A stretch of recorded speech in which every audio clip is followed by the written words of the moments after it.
confronting now. This fight, Operation Epic Fury, it hits home. Our generation understands this fight. For 47 years, these barbaric savages in the Iranian regime have murdered our brothers in arms, my guys, your guys, our guys, through their terrorist proxies and cowardly attacks. Now they race toward a nuclear bomb to hold the world hostage. The Iranians have targeted and killed thousands of my American brothers. That race to a nuclear bomb, President Trump will never allow it. Not now, not ever, not on our watch. The mullahs are desperate and scrambling. Like the terrorist cowards they are, they fire missiles from schools and hospitals, deliberately targeting innocents, because they know their military is being systematically degraded and annihilated. Iran's neighbors, and in some cases, former allies in the Gulf, they've abandoned them. And their proxies, Hezbollah, the Houthis, and Hamas, either broken, ineffective, or on the sidelines. Iran stands alone, and they are badly losing. On day 10 of Operation Epic Fury, we are winning with an overwhelming and unrelenting focus on our objectives, which are the same as the day I gave my first briefing here on Operation Epic Fury. They're straightforward, and we are executing them with ruthless precision. One, destroy their missile stockpiles, their missile launchers, and their defense industrial base. Missiles and their ability to make them. 2, destroy their navy. And 3, permanently deny Iran nuclear weapons forever. It's a laser-focused, maximum authority mission delivered with overwhelming and unrelenting precision. No hesitation, no half measures. As President Trump declared yesterday, we're crushing the enemy in an overwhelming display of technical skill and military force. We will not relent until the enemy is totally and decisively defeated. But we do so. We do so on our timeline and at our choosing. For example, today will be yet again our most intense day of strikes inside Iran. The most fighters, the most bombers, the most strikes. Intelligence more refined and better than ever. So that's on one hand. On the other hand, the last 24 hours have seen Iran fire the lowest number of missiles they've been capable of firing yet. Just the bifurcation, just the trend lines that we talked about on our first briefing. You see, this is not 2003. This is not endless nation building under those types of quagmires we saw under Bush or Obama. It's not even close. Our generation of soldier will not let that happen again, and nor will this president, who very clearly ran against those kinds of never-ending, nebulously scoped missions. Those days are dead. Instead, we're winning decisively with brutal efficiency, total air dominance, and an unbreakable will to accomplish the president's objectives on our timeline. We stay locked on the target because here at the Department of War, that's our job. Now, the chairman and I, having just returned from Dover last night, our troops and their families and the enormous sacrifice that they make is certainly heavy on my mind. So I'll close with scripture, drawing strength from Psalm 144. Blessed be the Lord, my rock, who trains my hands for war and my fingers for battle. He is my loving God and my fortress, my stronghold and my deliverer, my shield, in whom I take refuge. May the Lord grant unyielding strength and refuge to our warriors, unbreakable protection to them and our homeland, and total victory over those who seek to harm them. And amen. God bless our troops and this mission. Mr. Chairman, over to you. Thank you, Mr. Secretary, and good morning, everyone, and thank you for being here. I'm here today to continue the updates to the American people and to those in the room on Operation Epic Fury. First, let me start with honoring our fallen. As the Secretary said, on Saturday and again last night at Dover Air Force Base in Delaware, our nation's leaders honored our returning fallen as they arrived home for their final time. Last week, I shared a few of the names, and today I want to share the rest. Major Jeffrey O'Brien and Chief Warrant Officer 3 Robert Marzan were the final two fallen to return home and members of the U.S. Army Reserve's 103rd Sustainment Command out of Des Moines, Iowa.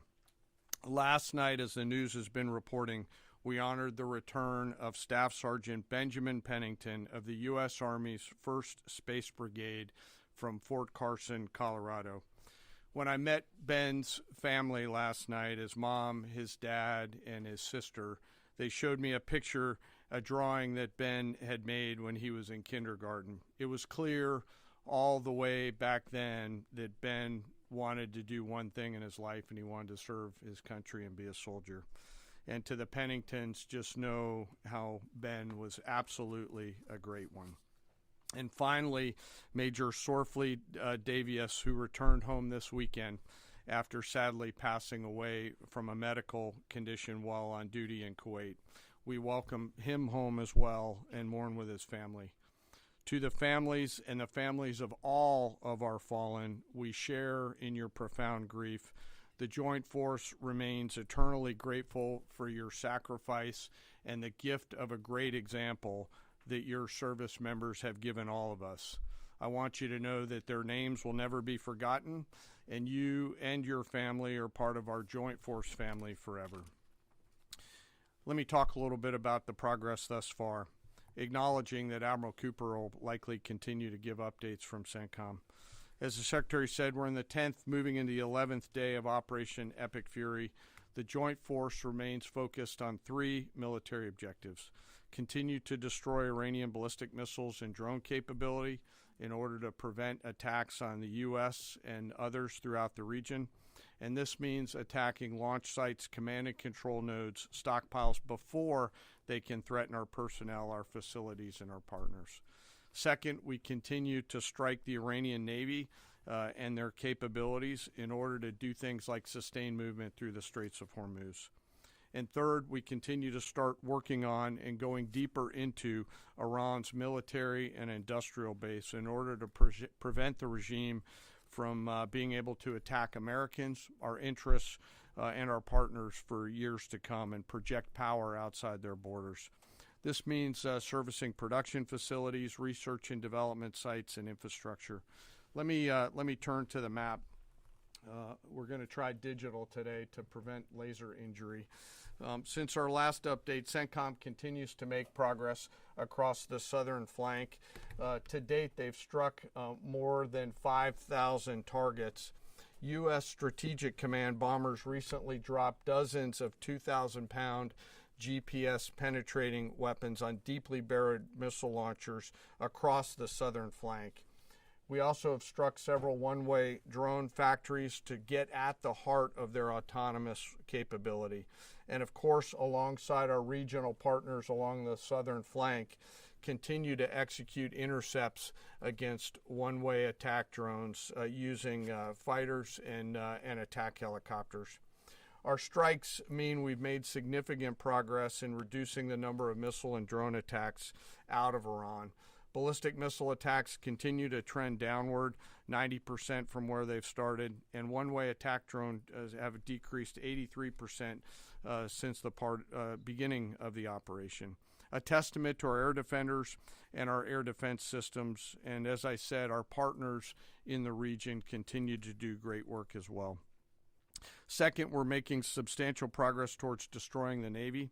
In the first 10 days of the conflict, we're more than 50 Iranian naval ships into the campaign using a combination of artillery, fighters, bombers, and sea-launched missiles.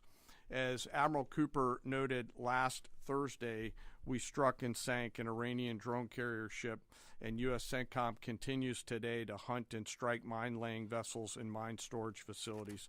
This work will continue.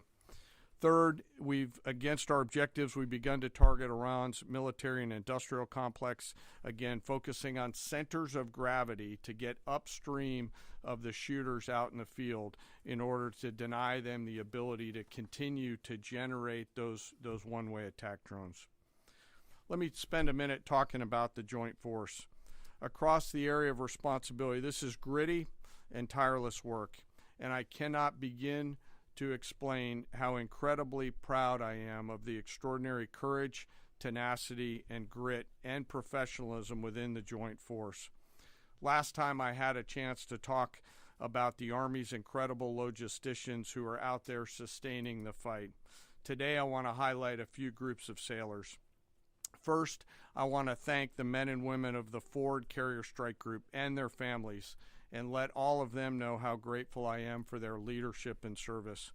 The crews on board this strike group have already been endured months at sea only to get their deployment extended. These exceptional Americans, rogered up, all supported by their families, continue to stand the watch, taking the fight to the enemy over and over again, night after night. Aboard ships like the USS Ford and the Abraham Lincoln are a special group of sailors I want to highlight today. These are the men and women, the sailors up on the roof running operations on the flight deck. With an average age of the early 20s, these are the unsung heroes of naval aviation. These young sailors, known for wearing yellow shirts, are in charge of the catapults, taxiing jets around on the flight deck, shooting jets off the front end, and recovering jets off the back end. They are literally involved with every single movement on the roof on an aircraft carrier. They are the last ones that a naval aviator sees before getting shot off the front end, and the first one that a naval aviator sees after safely trapping on the back end. And just for a minute, imagine you're standing on that aircraft carrier flight deck. There's 30 knots of wind in your face. The deck is slippery, covered in grease. It's noisy. There are propellers spinning. There's jet blast everywhere. The helicopters are running. Your head is on a swivel, and you're trying to direct a multi-million-dollar fighter into a 1-foot square box so that those naval aviators can be shot off into the black of night to go do America's work. Those jets are fully loaded with missiles and bombs, and they are a world-class team combined with the naval aviation and the aviators in those jets. This beautiful symphony of American spirit is the definition of perfectly organized chaos, and these crews do it every single time the carrier is at work. Oh, by the way, in the middle of the night and oftentimes in the pouring rain. These are dedicated young people who take the road less traveled to serve their great nation, doing the deeds that we need them to do. America's enlisted force is the pride of every nation's military, certainly ours, and the envy of every other one as well. Each and every one of them out there across the joint force are extraordinary, and in particular today I want to highlight the yellow shirts. Ladies and gentlemen, our work continues. It'll continue to be difficult. I ask every American to keep our deployed force and their families in our thoughts. Combat deployments can be tough on the force and the families, and it's important that we continue to remember that. I remain deeply humbled by the 2.8 million members of the Joint Force, and I'll end where I started, and that's remembering our fallen and their families whose sacrifice will be felt forever. And with that, I'll take some questions with the Secretary. A beautiful symphony of American spirit. Well said, Mr. Chairman. Thanks, sir. And I will just note that no other country in the world is capable of executing what the chairman just described, day after day, night after night, unrelenting. Well said. Thank you. Yes, sir. Alexandra Ingersoll, One America News. You talked, Mr. Secretary, you talked at the conference in Florida on Thursday that there was a 90% missile capabilities degradation and 83% drone degradation, and I know the chairman just repeated those numbers. We've seen the most amount of fighting these past 5 days. Is there any update to those percentages? And also, are you able to give any quantification of degradation to the enemy's nuclear capabilities yet? What those numbers represent is a persistent low ability to respond, which is what we're looking for, right? It's if the enemy can simply wait and then project power, that's problematic. And we've seen some spurts here or there, but ultimately the trend lines, if you look at the charts that we look at every day, have gone like this down to a flat. It doesn't mean they won't be able to project. It doesn't mean our air defenders still don't have to defend. They do, but that is strong evidence of degradation, along with the battle damage assessment that the Joint Staff does, which takes time. You've got to look at imagery and recognize whether something's been simply degraded or it's been destroyed, or whether an underground facility has been collapsed or completely obliterated. So there's differences in how you evaluate that, but the numbers staying that low is a demonstration of the efficacy for sure. Yeah, right here. Thanks, Mr. Secretary. There's been reports that the new leader of Iran has been wounded. Do you know if this is true and what his condition is? And then another one, President Trump said he had a really good call with President Putin yesterday. Will Russia be aiding us in this conflict, and can you share anything on that? Well, the president, as I've said before, maintains strong relationships with world leaders, which creates opportunities and options for us in very dynamic ways. So the president said it was a good call. I was not on it, but those that were said it was a strong call, reaffirming hopefully the opportunity for some peace in Russia, Ukraine, and also a recognition that as it pertains to this conflict, they should not be involved. The first question was On the new leader of Iran, there's reports that he's been wounded. Oh, the new leader of Iran. He would be wise to heed the words of our president, which is to not pursue nuclear weapons and come out and state as such. As far as his status, that's not something I can comment on right now. Yeah, right here. Great. Mr. Secretary, Eric Schmidt with the New York Times. A question for you first. Last week you talked about this being the beginnings of an air campaign that could last 3 to 8 weeks. Can you give us your assessment on where we are now? And Mr. Chairman, in any conflict, the enemy or the adversary adapts to the tactics it faces. Can you talk about the most challenging adaptation the Iranian military has made to the U.S. military? What challenges are you facing most right now? Thank you. I appreciate the question. Where we are is in a very strong place, giving the President of the United States maximum options. And from the beginning, from this podium, we haven't stated how long it will take. Our will is endless. Ultimately, the President gets to determine the end state of those objectives, right? But what he's said continually, and I want the American people to understand, is this is not endless. It's not protracted. We're not allowing mission creep. The President has set a very specific mission to accomplish, and our job is to unrelentingly deliver that. Now, he gets to control the throttle. He's the one deciding, he's the one elected on behalf of the American people when we're achieving those particular objectives. And so it's not for me to posit whether it's the beginning, the middle, or the end. That's his, and he'll continue to communicate that. What we serve him as is we give him updates on a daily basis of exactly where we are so he can make that determination on the throttle. Mr. Chairman. Thank you for the question on adaptation. As you're right, no plan survives first contact with the enemy or Murphy. They're adapting, as are we. Of course, we have very entrepreneurial warfighters out there. I'd rather not, for operational security reasons, tell them what's working. So I'm going to not answer that question based on that. But we are watching what they're doing, and we are adapting faster than they are. Are they more formidable than you anticipated, General? I think they're fighting, and I respect that, but I don't think they're more formidable than what we thought. Secretary Hegseth, thank you. Jordan Conrad's from the Gateway Pundit. Axios reported, citing U.S. and Israeli sources, that the U.S. was not happy with strikes on 30 fuel depots in Iran.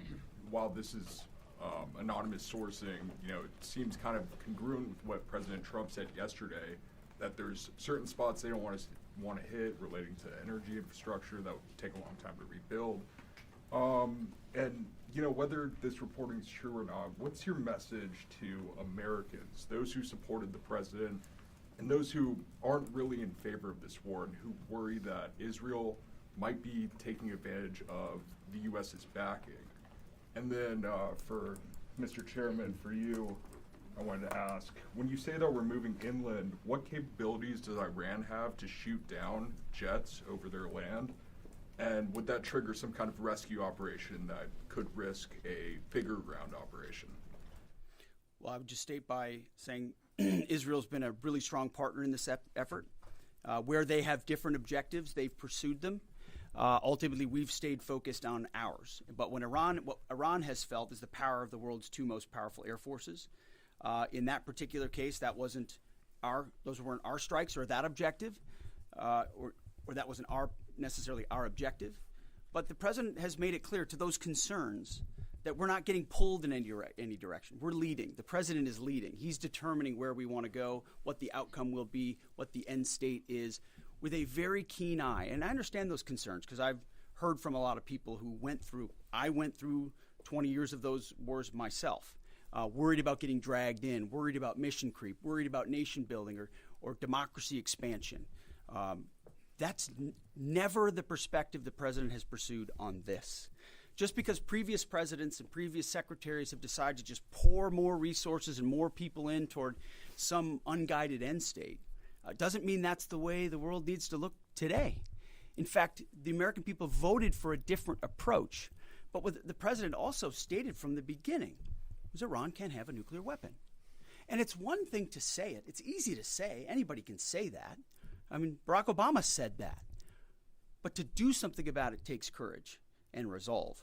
But in that courage and in that resolve, you can also be very scoped in what you're trying to execute to ensure that the sacrifice of Americans, American treasure, American lives, all of those properly meet the objective that you're trying to accomplish. And certainly, as someone I talked out front about what the Iranians have done to our generation, yes, we're clear-eyed about it. But my job is to keep it scoped, given the directive of the president to accomplish the mission. Thank you for the question. Most of their higher-end surface-to-air missile systems are not factors at this point in time. We're able to move around fighters that are moving deeper with relative impunity. Always some risk out there. I don't want to say that there isn't, and we'll always maintain and retain capability of doing search and rescue type of things. But I don't want to get into the details. But thank you for the question. Jilly. Thanks, Mr. Secretary. President Trump told our team on the ground early this morning that the thing that has surprised him the most during the course of this operation so far has been the Iranian regime attacking countries that are not attacking them. I'm curious if that surprised you as well. And General, curious if you were open to the possibility of escorting vessels through the Strait of Hormuz, and if you could describe some of the challenges of doing so. Big mistake by the Iranian regime to start targeting its neighbors right away, exposing who they are and what they're all about, indiscriminate targeting, flailing recklessly at the beginning. I can't say that we anticipated necessarily that's exactly how they would react, but we knew it was a possibility. And I think it was a demonstration of the desperation of that regime then and that regime now, that they still think their pathway out is to try to alienate their Arab partners even more, who've instead decided to come to us and have been willing to go on the offense, have been giving us access, spacing, and overflight in a new partnership that will continue to remake the region the way that President Trump did with the Abraham Accords. So you're pushing those countries in our direction to support this effort, further alienating Iran. And I think it's worth underscoring. I see in the media banners that say, war expanding or war spread. It's actually the opposite. It's actually quite contained, and more of those countries are coming on side, recognizing that you can't live under a conventional umbrella with nuclear ambitions with a radical regime like that. Again, properly scoping the objectives in the process. And then you want to talk about the Strait? Sure. On the potential, if tasked to escort, we'll look at the range of options to set the military conditions to be able to do that. And then, like we always do with every potential mission, come to the Secretary and the President with both what are the resources required, what is the command and control required, and what are the risks, and how do we mitigate those risks. So we're looking at a range of options there, and we'll figure out how to solve problems as they come to us. But I would reiterate also to add to what the chairman said, the truth the president posted last night about that, saying if Iran does anything to stop the flow of oil within the Strait of Hormuz, they will be hit by the United States of America 20 times harder than they have been hit thus far. He goes on to say, death, fire, and fury will rain upon them. You've seen the truth and read it. But he takes very seriously the condition of that straits. We have capabilities that no other nation on earth has, and we're certainly working with our energy partners across the administration to control for that. That's part of that scoping of this. The world needs to understand this doesn't have, this isn't intended to be, nor is it something that will expand. We know exactly what we're attempting to achieve here, scoped properly, and the American people can count on that for sure. Thank you so much, Secretary Hegseth. President Trump has long said that he wants to minimize the loss of life in war, which wherever it occurs in whatever country, which so many people obviously appreciate. Can you detail the specific measures the Pentagon is taking to minimize civilian casualties and strikes inside Iran? And secondarily, is the Pentagon prioritizing replenishment of precision-guided munitions, long-range strike weapons, or air defense interceptors? And can you share any details on which systems are being prioritized? Yeah, seeing it from the inside every single day, including this, no nation takes more precautions to ensure there's never targeting of civilians than the United States of America. From the boat strikes in the Caribbean, where every single strike is assessed to this campaign here, no nation in the history of warfare has ever attempted in every way possible to avoid civilian casualties. And frankly, that's a point that just isn't appreciated enough. Where things happen that need to be investigated, we will investigate. To the question shouted in the back, that it's not open source is not the place to determine what did or did not happen. We take things very, very seriously and investigate them thoroughly, which takes time, and which is why it does take time. But ultimately, unlike Iran, who targets civilians indiscriminately, who we've seen in the intel moving rocket launchers into civilian neighborhoods, near schools, near hospitals, to try to prevent our ability to strike. That's how they operate. And then they set the targeting of drones and missiles toward civilian targets, hospitals, hotels, airports. CENTCOM's been very good about putting that information out. That's how terrorist regimes fight. They target civilians. We do not. And I can tell you this administration and this Pentagon focuses on that very, very closely. Go ahead, right here. Sir, this morning the Iranian government is saying a lot. They continue to say they're prepared for a long war. If that's the case, what could you tell the American people as far as the steps the Department of War is taking to make sure our troops have the protection and the resources they need as the mission continues? I think there's one thing I can sleep quietly at night knowing is that we're giving every resource humanly possible to our troops on the front lines to ensure they're protected. In fact, as I said in that first press briefing, even before we set the offense, we set the defense. We made sure we had the ability to defend, and then we moved as many Americans off the bases and into other places as possible. So as this progresses, the chairman, or the question was asked of the chairman about how the enemy adapts. Well, of course, we adapt too in real time. And to watch our warriors iterate on air defense and interdiction on drones and missiles and how we get after it, it's incredible how they refine the tactics, bring in new assets to find different ways of getting at emerging technologies. So that is one of the things we're laser focused on every day. Yes, we're going on offense more effectively than any country in human history, but we're also ensuring that in every way possible we're defending the best Americans we have who wear our uniform, no doubt. Let's do one more. Thanks, Secretary Hegseth.